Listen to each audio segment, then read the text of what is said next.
যে কাঁদায় সেও একদিন কাঁদে। এটা অভিশাপ নয়, নিয়তির বিচার। আমি ব্যস্ত মানুষকে বিরক্ত করা পছন্দ করি না, কারণ কেউ এতটা ব্যস্ত নয় যে যতটা ব্যস্ততা দেখায় প্রয়োজন ফুরালে। সঙ্গীর কাছ থেকে সবাই দামি উপহার আশা করে না।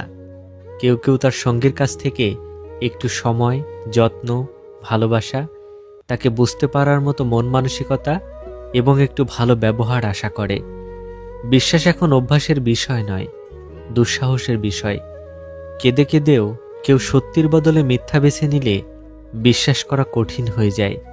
এমন মানুষের সাথে কখনো সম্পর্ক ছিন্ন করো না, যার মনে তোমার জন্য চিন্তা, সম্মান ও ভালোবাসা আছে।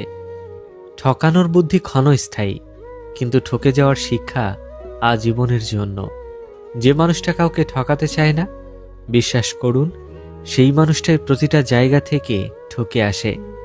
কাছের মানুষগুলোর অবহেলা বড্ড ভয়ঙ্কর, যা একটা মানুষকে ধীরে ধীরে মৃত্যু অবধি নিয়ে যেতে পারে।